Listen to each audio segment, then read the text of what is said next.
Today we will be learning about chromosomes. The DNA starts by wrapping around proteins called histones in a bead around the string-like fasten. So if this is the histone, then the DNA would be wrapped around it, use a different color, wrapped around it like this. And then we'll go to the next histone and be wrapped around it again. And the DNA will then wrap back around itself and on its bead on a string in sequentially larger loops until it comes to the fully condensed chrome, which is a chromosome. And the chromosomes, if you looked at them under a microscope, will look something like this. Of course, you couldn't see the loops unless you had a very big microscope, which we don't have here at school. And the sister chromatids are attached at the center of the chromosome at a point called the centromere. I'll write that out for you. And this holds the sister chromatids together during the process of replication.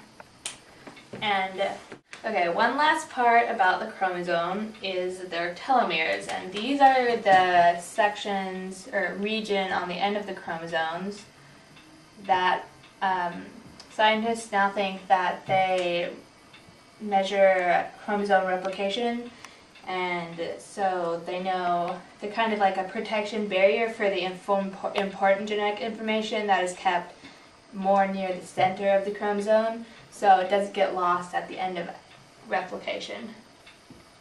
Telomere. Okay, now I want you to turn to the person next to you and summarize all I just told you about the makeup of a chromosome. Okay, the first genetic disease that I'm going to introduce to you is Turner syndrome, and this disease occurs when a female is missing an entire one of her X chromosomes or just a part of one of her X chromosomes. And the symptoms for Turner syndrome are the female that has it doesn't produce her secondary sexual characteristics, and she cannot bear children, and she also is usually short in stature. Now, the second genetic disease I'm going to talk about is Prader-Willi syndrome.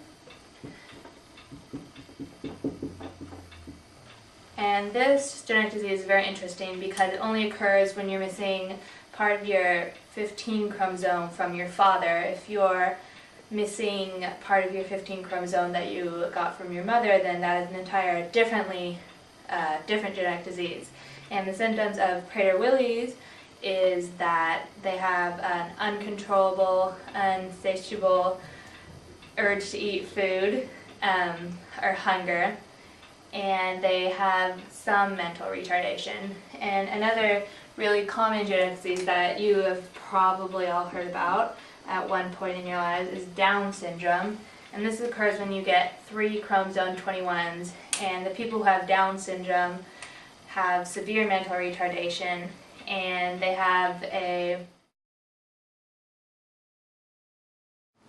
Now I'm going to break you into groups, and I'm going to assign you each a genetic disease. I'm then going to give you each an index card with a chromosome number on it. I want you to arrange yourselves into what the chromosomes of the person would look like if they had the particular disease.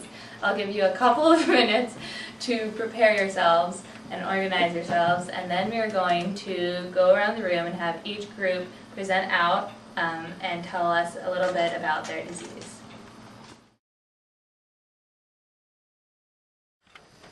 Okay, so we're doing Prader-Willi syndrome, and if you have that syndrome, you have an insatiable hunger and some mental retardation. I'm chromosome number 1. And I'm chromosome number 2. I'm chromosome number 3. I'm chromosome number 4. And I'm chromosome number 15.